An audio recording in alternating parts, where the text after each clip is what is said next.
Aujourd'hui, on va parler d'un truc très très important. Donc, restez jusqu'à la fin de la vidéo. En fait, ce sur quoi on va parler, c'est quoi? C'est au fait niveau de connaissance en trading et résultat en trading. Il faut savoir que c'est deux trucs complètement décorrélés au fait. C'est bon, je suis désolé de vous l'apprendre au fait, mais c'est deux trucs complètement décorrélés au fait. Pourquoi je vous dis ça? Je vous dis ça parce que un mec qui fait du trading et qui utilise purement de l'analyse chartiste peut être rentable, peut être 100% rentable. Ok. Pourquoi je vous dis ça? Bon, le chartisme, j'espère que vous savez ce que c'est. C'est les épaules, tête, épaules, les doubles boutons, tout, tout, tout. Si ça existe, si ces trucs-là sont enseignés, si ces trucs-là sont enseignés, c'est que c'est des trucs qui ont fait leur preuve.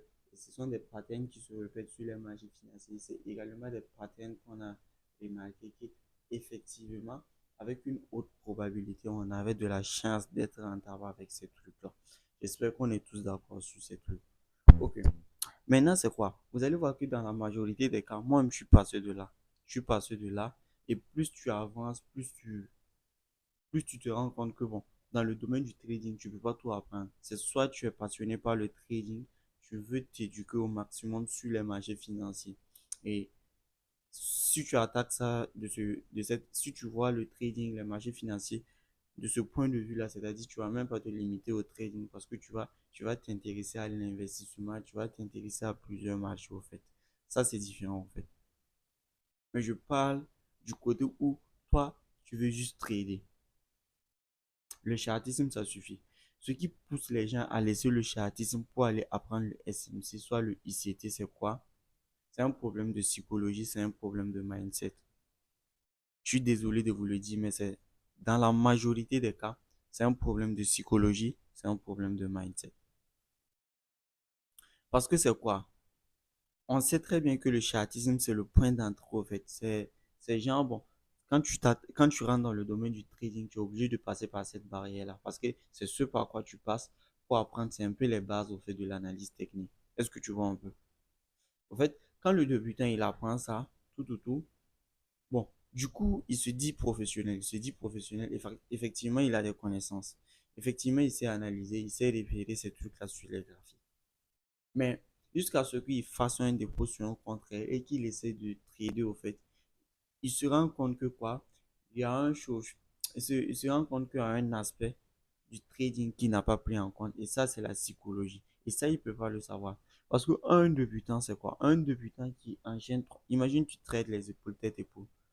Imagine tu es un trader, tu trades les épaules tête épaule inversé, soit les épaules tête épaule qu'on connaît au fait. Toi, c'est ta spécialité, tu traites toi, c'est-à-dire tu es uniquement spécialisé sur ça et tu traites uniquement les épaules tête épaule. Ok, et imagine tu prends trois traits sur les épaules tête épaule et que ces trois traits là, tu te fais SL au fait. Automatiquement, c'est quoi? En fait, ton cerveau est en train d'envoyer un signal au fait que non, la stratégie elle marche pas. Pourtant, c'est pas une question de stratégie. Même en abandonnant cette stratégie, en allant apprendre d'autres stratégies, des ordres, blocs, de quoi. Souvent, vous allez enchaîner, vous faites des SL. Et c'est pour ça, à tout temps, j'essaie de dire ça, j'essaie d'inculquer ça aux gens. Le trading, c'est deux choses. En plus de ta stratégie, c'est-à-dire que tu dois avoir une stratégie. Et cette stratégie, elle peut être Ishimoku, elle peut être chose.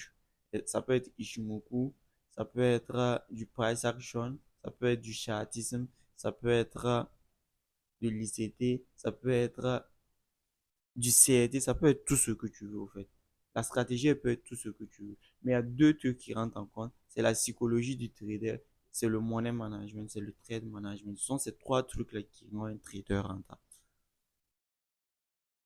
Ce sont ces trois trucs-là qui rendent un trader rentable. Pourquoi? De un, la psychologie pour pouvoir tenir ses trades. Ça, c'est un. Pouvoir tenir ses trades et pouvoir exécuter ses trades selon sa stratégie, au fait. C'est-à-dire, c'est pas parce que tu as pris une perte que, bon, au prochain trade, tu vas paniquer au fait et que tu vas pas exécuter le trade. Parce que ça se fait. Quand tu perds un trade, le prochain trade, au fait, tu as peur. Est-ce que vous voyez? Donc, il y a ça qui est là. Le money management, pourquoi? Pour garder un risque fixe. Le risque fixe, ça permet aux probabilités de jouer en ta faveur. Par exemple, si tu risques 25 dollars, après tu risques 10 dollars, après tu risques 30 dollars, après. Au final, ce que tu fais, on peut pas traquer au fait. On peut pas traquer. Donc, ça également, c'est un problème. Et deuxième problème, c'est comment tu manages tes trades. Est-ce que tu as un trade management efficace, au fait? Parce que ça également, ça va jouer un rôle crucial, au fait, dans ta manière de trader. Merci et bonne soirée à vous.